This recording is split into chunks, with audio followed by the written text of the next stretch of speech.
Баршаңызға қайырлы күн. Бүгін сіздермен өте қытырлақ, қатпарлы, яғни слоеный самса жасаймыз. Бізге қамырына ұн, жылы су, тұз және маргарин қажет болады.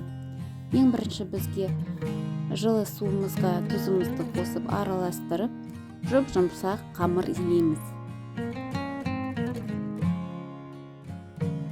Бұл жерде қамырымыз қатты болып кетпеуі керек.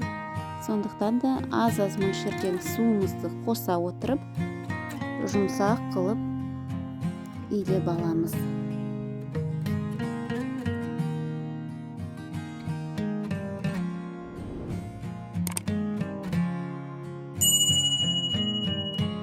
Илеген қамырымыз осындай жұп-жұмсақ болуы керек. Енді бөлме температурасына 10-15 минуттай қалдырамыз. Енді салмасын дайындап аламыз. Оған бізге фарш, пияз, картоп, қара бұрыш және тұз қажет болады. Пияз бен картопымызды ұсақтап турап аламыз.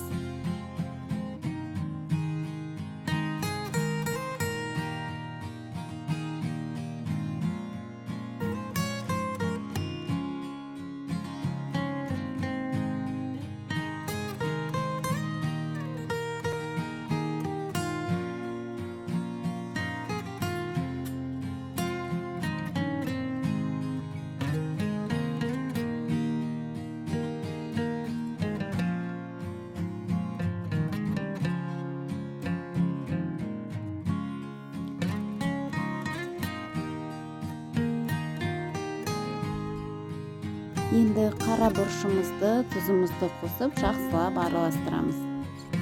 Фаршты әртүрлі еттен жасай беруімізге болады. Бұл жерде менде сиыр еті мен жылқы еті қосылған. Егер де майлы болсын десеңіз, онда қойдың құйрық майын қосуға да болады. Мен бұл жерде осындай майды қолданамын. Қойдың құйрық майы адам денсаулығына да өте пайдалы, және де тамаққа қоссаңыздар да өте дәмін келтіруші, және де сочный дейді ғой, шырынды болып піседі. Мінекей, енді бәрін жақсылап араластырып, салмасын дайындап қоямыз.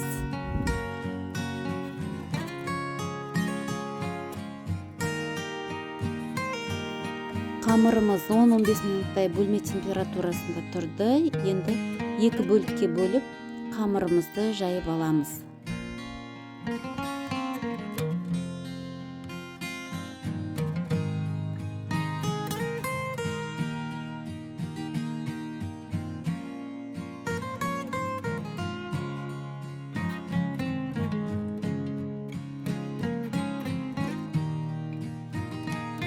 Енді жұп-жұқа етіп, қамырымызды үлкейтіп аламыз, одан кейін оқтаумен жайып аламыз.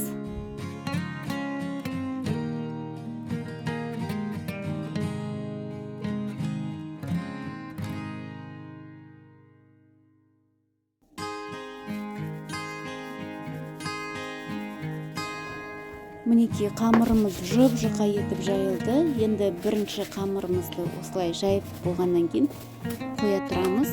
Енді екінші қамырында тура солай жұп-жұқа етіп жаямыз.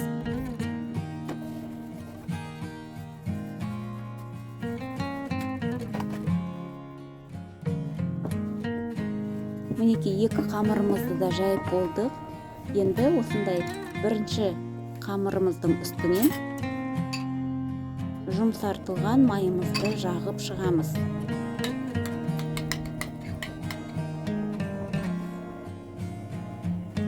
Майымызды микроволновкада жай ғана жұмсартып алуымыз керек. Щеткамыздың көмегімен бір келкі етіп жағып шығамыз. Енді үстінен екінші қамырымызды осылай қоямыз.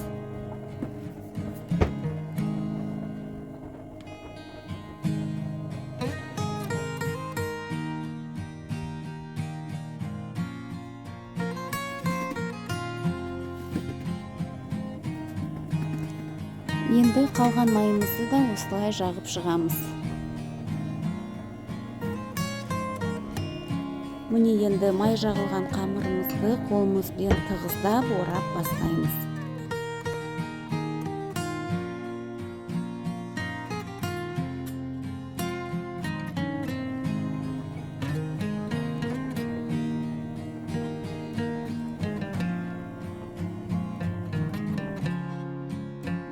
Сондықтан да самсамыз өте қатпарлы әрі қытырлақ болып шығады. Мінекей біз қамырын орап болдық. Енді тоңазытқышымызға 1-2 сағаттай қоямыз. Не болмаса морозильникте 30 минуттай қойып қоямыз.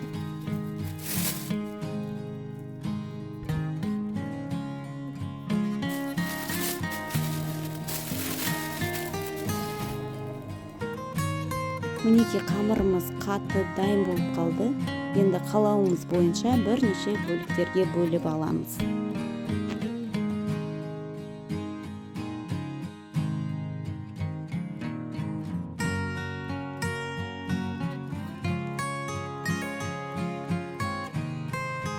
Қолымызбен созып, тағы да жіңішкертіп алуымызға болады.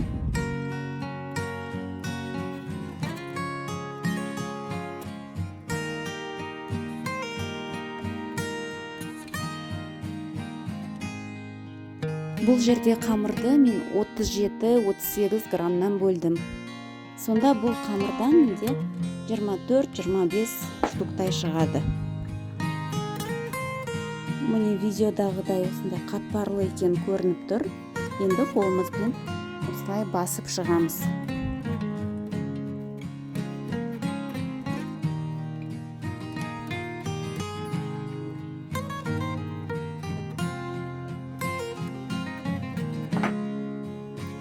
Енді оқтаумен жұп-жұқа етіп жаямыз.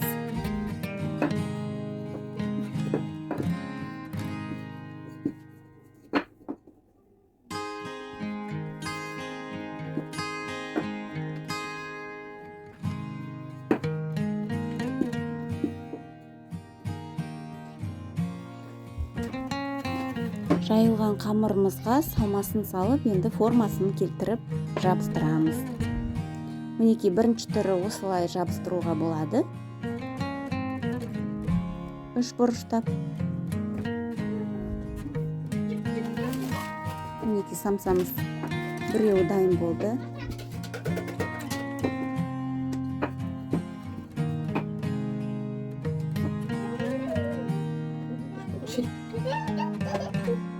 Екінші түрін осылай формасын келтіруге болады.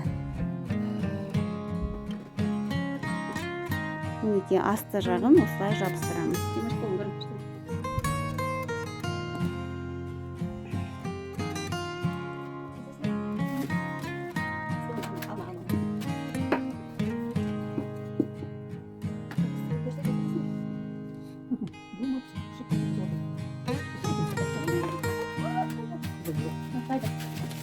Тағы да бір көрсетейін, орта жағын осылай ішіне қайтарамыз да, ал аяқ жағын 3 бұрыштап жабыстырамыз.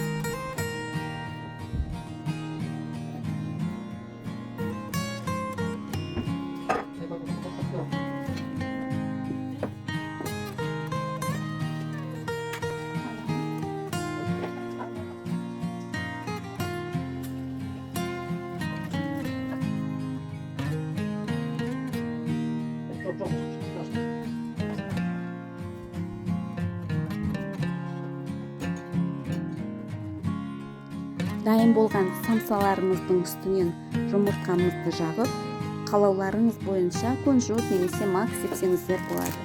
Бұл жерде менде кунжут қолданамын.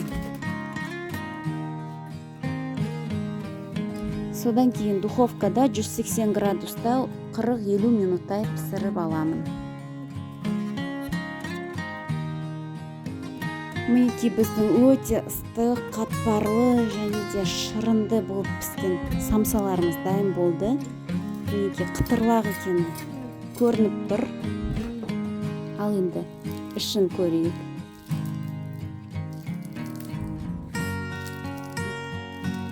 Ыстықта жесеңіздер өте дәмді болады. Мінекей ішіндегі фаршы да өте жақсы піскен, еті сондай майлы, пияз қосылғандықтан сондай шырынды болып тұр.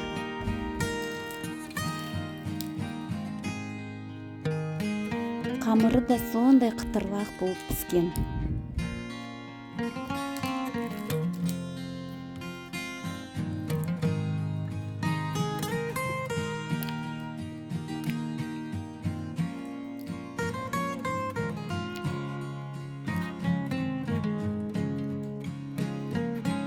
Өздеріңіз де жасап, жақындарыңызды қуантыңыздар. Келесі кездескенше ас болсын.